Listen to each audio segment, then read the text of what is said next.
Golf Pass members, Martin Chuck here, and this is hole one, building the foundation of a reliable swing. Well, in golf, we swing a golf club, it's got a club head on it, and to do that well, we have to get our grip built nicely. Now, I know some of you have been playing golf for a long time, maybe a little frustrated, and you've got your grip on there, and as a coach, it's my responsibility to make sure the attachment, your grip onto the club is effective. And at my golf school, I gotta be honest, about 80% of the folks that come to my golf school, their grip is ineffective for the ability to play your best golf, to break 90. I want you to make a couple more pars than bogeys. So it's not just about breaking 90, it's about crushing 90. So here's a great way to build your grip. Now notice my station right here. We'll get into this in just a moment, but I've got a target line stick, I've got a ball line stick, and naturally I've got a golf ball in the ready position to hit. Here's what I want you to do. Get yourself in the ready position, and I've got a 7-iron. You can do this with a 7 or an 8-iron. Take this golf club and hold it parallel to the ground and parallel to your target line. And now you can see that I can manipulate the club face if I want to. Well, I want you to take that club face and I want you to just take it and tick it 1 degree toe forward so you can see the face is pointed down fractionally. And then from here, we're going to take our lead hand, in my case my left hand, and go ahead and build your grip this manner first. You'll say, man, that looks awful weird, Martin. Why are we doing that? Well, once we build it from here, and then we let this club head swivel to the play position, you've got a beautiful functional pair of hands that can dynamically work through these places so you can collect the golf ball at the bottom of your swing. When we build a grip, we're looking for a couple of things. We're looking for the thumbs to be to the sides of our hands, and you can do that really easily by taking 2 tees and hold those tees, thumbs to the side of your hand. Now if I did this again, I'm going to take that club, I'm going to tip it a little bit forward, and I'm going to put my lead hand on first and my trail hand on second. You have some options here. You can do this interlocking, overlapping, or 10-finger. My preference when you're learning how to do this is to do it overlapping, because what I see a lot of folks do with the interlock grip, and this is well-meaning pals take you out to the golf course and they say, hey, you want to play golf? Well, you have to do the interlocking grip. And then you take your pinky finger, they show you how to mesh it with your index finger, and you go webbing to webbing. Well, when you do that, you're going to take this hand and get it in a position where you really can't get your trail hand on functionally. So an interlock grip, if you're going to do it, it's great. It's a great grip. Jack Nicklaus, Tiger Woods, some of the best. But an interlock grip is really just mid finger to pinky finger, kind of like that little X right there. It's not webbing to webbing. So again, a great way to do that. Go ahead and get the club parallel to your target line, parallel to the ground, and then let your arm hang comfortably. And things you're looking for when you do this, you're looking for this lead wrist to kind of hang down flat. Because that delivery position, once you get your trail hand on there, you'll see if I hit a shot here, I swivel my hands to the address position as I'm working down into impact, and we'll get to more technique here in a second. We're in a great delivery position right there to go ahead and unwind ourselves, have a reasonably square and reliable club face for you to project your golf ball at the target, and that's what it's all about, reliable strikes. So once we get our good hands on there, and we get in such a way that when you look down, welcome the fact that the lead wrist is bent back fractionally. I call this a soft bent left fist.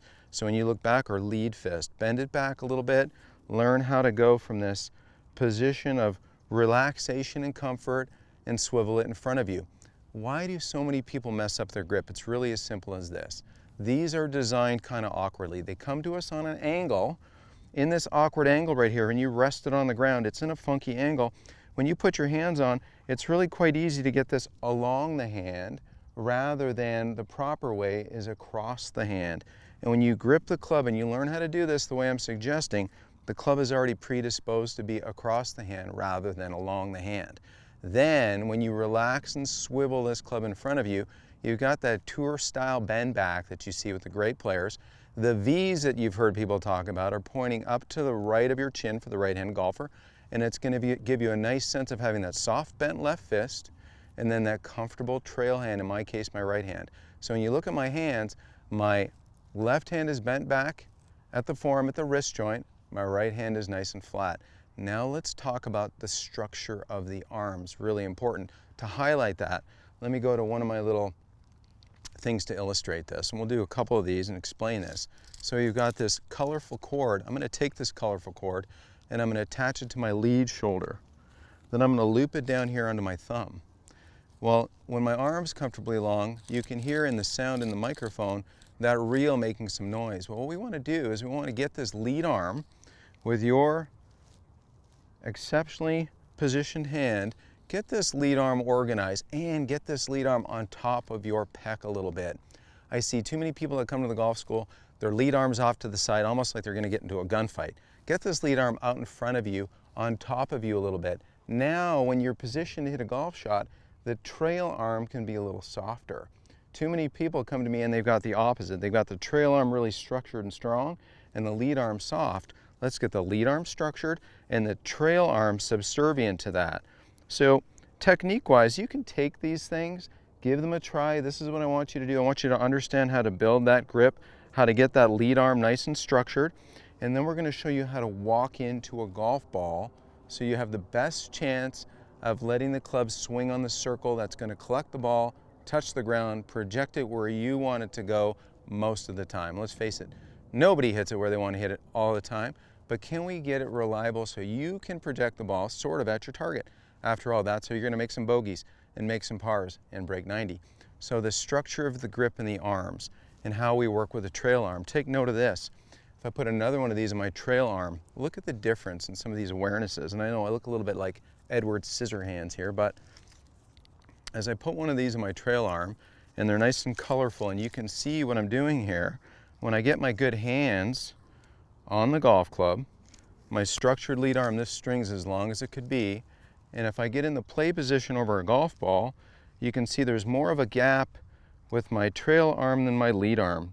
You can see my trail arm is bent at the elbow a little bit, my lead arm's nice and long, and then from here, that's really that nice structured position that I want you to take mental picture of that you're going to use when you play golf. So we wanted to use that and illustrate that to show you how arms look after you get great hands on a golf club. I'll set these down for now. Now, how do you take structure and a great grip and set it up to a golf ball? Well, when you're practicing, what I want you to do, put a ball in place. Use an alignment rod to help you identify where you want your golf ball to go. Use a ball line rod to set the golf ball in front of. Basically what I have is a T-square right there. Now in this T-square, we're going to make some motions that are going to be helpful for you. So the motions, the really simple things we're going to do is we're going to relax both arms, let the club kind of hang onto our thighs right here. So my arms are hanging down. I've got my weight shared equally, 50-50 right here. My pelvis is on top of the ball line stick. And all I'm going to do to get started here in the technique of breaking 90 is rotate and relocate myself onto my lead foot facing the target. So again, I'm going to rotate and relocate myself. This is where I am going right here. How do I have a starting form and go to a finishing form? Let me hit a shot and walk you through this technique. So the golf ball's in front of my T-square. We're going to hit that golf ball in just a moment. I'm going to build my grip for the newbies out there. You golf passers that are going to break 90 for the first time, I really encourage you to build your grip from right here. And you're going to take a little practice swing. And notice where my practice swing is. It's above the ground. I don't clip daisies. I don't try to brush the grass. All I'm doing there is priming a feeling that I'm going to apply in just a moment. Now, this is really critical, this walk-in routine. If you get this, this is the biggest piece of the pie, how to go from primer to strike. More technique to come, but watch how this works. A little priming swing, you can call this a practice swing. I prefer priming, and I'll explain why. And then from here, as I walk in and visualize my shot, one little cleansing breath, and notice how I'm walking in on a semicircle right here. My trail foot's on the ball line. My left foot, my lead foot has nothing to do with my setup yet. Build the structure of your lead arm. We're going to tip that over, take the golf club almost to the ground. It's not resting on the ground, and GolfPass members, I don't want you to rest it on the ground. I'll explain why in just a second. Lead foot for ball location, trail foot drops back for stance width. And for most iron shots, we're going to get our feet just under our hip joints. For the shorter shots, we're going to be much narrower than that. And naturally for the driver, it's going to be the widest stance with the ball the most forward within our stance. So I'll do that again for you and I'll hit a shot. Have my grip built. I'm going to walk in. Trail foot goes on the ball line. My lead arm's in front of me. My arm's up in front of my pec a little bit. Club face to the golf ball. Club's off the ground. And this is where I have that structure in my lead arm and my soft trail arm. And this little move right here you see is called a waggle. That's me getting comfortable in a trigger for me to hit a shot. And now I'm both rotated and relocated into this quadrant to the left of the ball line. So I know that's a lot of technique, but if we go back and we say, okay, what do we really do there? We built a grip. You can build a grip. Nuances of a great grip. Again, the grip is across our hand, not along our hand. If we learn how to build our grip from this position right here, GolfPass members, and then you go ahead and swivel this in front of you, you've got an opportunity to go ahead and take just a leap forward past a lot of golfers that are learning the game. Do this part, take extra care to make sure that you build a lovely grip. When I put my hands on the club is almost gripping me. The club's weight is leveraged into my hand. I don't feel like I have to squeeze it, it's squeezing me. Therefore, it feels pretty relaxed in my hands. My trail hand, my right hand, there's really no pressure in there.